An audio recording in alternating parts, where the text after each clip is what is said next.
Bonjour à tous. 4BK pour la team Tipster Pronostic. Nouveau podcast cette semaine, on retourne sur le championnat MLS. La semaine dernière, on était sur la côte ouest à Salt Lake avec un match où on avait bien vu le scénario du match. Et là, on va partir sur la conférence Est entre deux équipes de haut de tableau, Toronto et Cincinnati. Toronto, cinquième du championnat, c'est une équipe qui a une singularité dans le championnat qui, depuis le début de saison, en 14 matchs, c'est soit victoire, soit défaite, parce qu'ils ont fait un seul match nul à la première journée, à Cincinnati, justement, 0-0.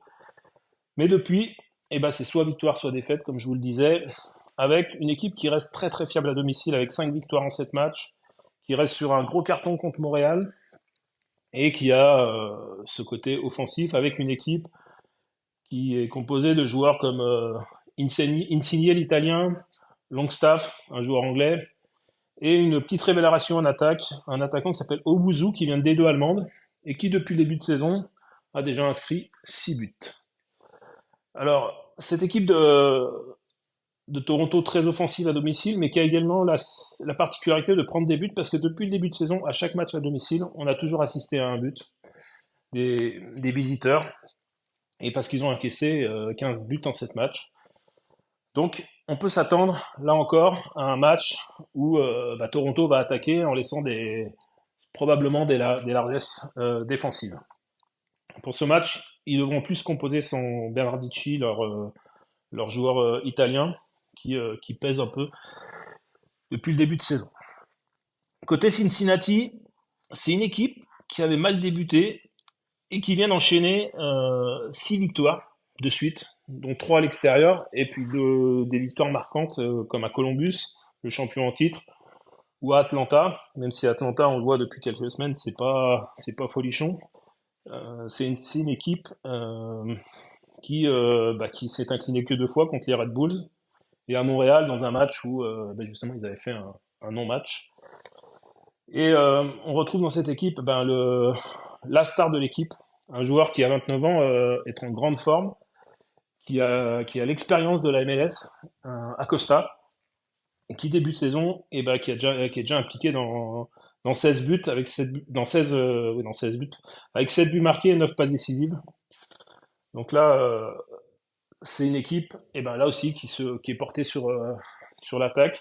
Moins de joueurs connus, à part Acosta, mais par contre, c'est une équipe qui, début de saison, a toujours marqué au moins un but à l'extérieur.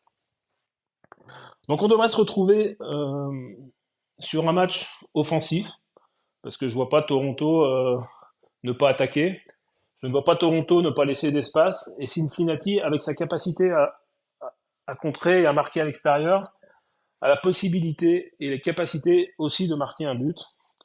Donc on va partir sur un match qui devrait être à l'opposé de ce qui avait eu lieu entre les deux équipes lors de la première journée, où les deux équipes s'étaient séparées sur un score de 0-0.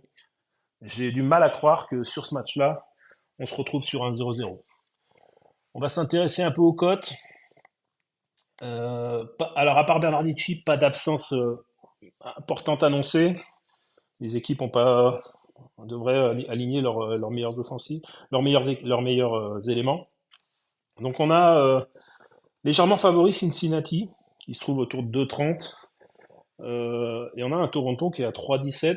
Alors, c'est difficile de dégager une équipe favorite pour moi. C'est un match qui peut se terminer par un match nul, comme on l'avait vu à la première rencontre entre les deux équipes, même si Toronto, depuis, n'a pas fait de match nul, mais je pense que c'est un match qui peut se terminer par un 2-1, un 2-2, avec un match à but. Donc on pourrait partir sur l'over 2,5 qui est à 1,83, qui est une belle cote pour un over 2,5 entre ces deux équipes. Je pense qu'ils sont basés sur le match aller. Ensuite, il y a l'over 2,75 qui est à 2,06, qui est aussi une solution, une bonne alternative, un peu plus value, même si effectivement on aura souvent un 2-1, mais on aura quelquefois un 2-2 sur ce match-là.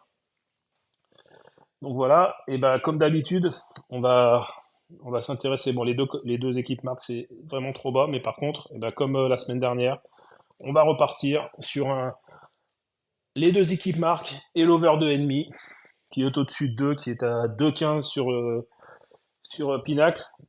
Pour moi, comme je vous disais, c'est un match qui va se finir en 2-1. Mais alors, vous dire si c'est plutôt Cincinnati ou Toronto, je ne sais pas. Mais pour moi, c'est un match qui va se finir en 2-1 ou 2-2, voire 3-2. Mais là, on partirait sur Mais ça reste possible entre ces deux équipes parce que, comme je vous l'ai dit, c'est des équipes qui marquent et qui encaissent beaucoup de buts. Je trouve Cincinnati un peu plus solide, mais Toronto à domicile a toujours marqué. Donc, je vais partir du principe que les deux équipes vont nous offrir un match offensif. Donc cette cote de 2,15 avec les deux équipes marques et un over 2,5, c'est le bet sur lequel je vais partir. Je reste persuadé que ça sera un match offensif. Pour le reste, côté buteur, en fonction des compos, il faudra vérifier, mais on peut partir sur Acosta qui est décisif depuis le début de saison.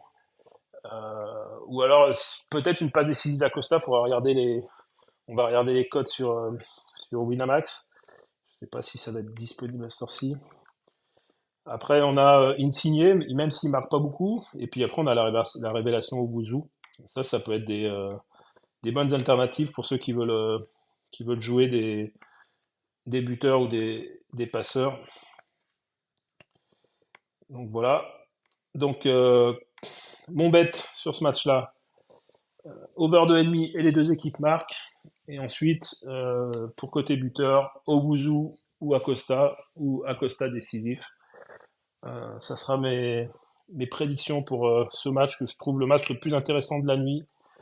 Euh, Comme d'habitude, vous retrouverez tous mes avis sur Telegram dans la soirée sur les matchs de cette nuit avec les matchs avec lesquels j'aurai le plus de confiance et les autres un peu moins. À noter qu'il y a une cote surprenante depuis hier.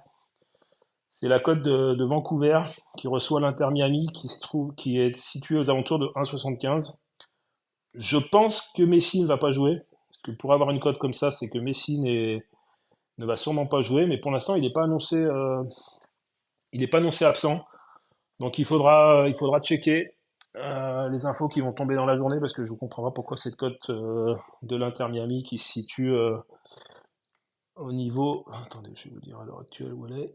Ouais, on a l'Inter Miami à 4,22, 4,21, qui est premier de la conférence Ouest, qui marche sur toutes les équipes, même si la semaine dernière le match a été un peu plus poussif. Je pense que Messi ne va pas jouer.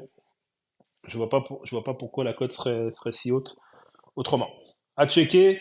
Le problème c'est que le match est à 4h30 du matin, donc si j'ai des infos avant, je vous mettrai un message. Sinon, pour ceux qui sont encore debout, ils pourront checker les compos. Donc voilà, et je vous souhaite un bon week-end et je vous dis à bientôt.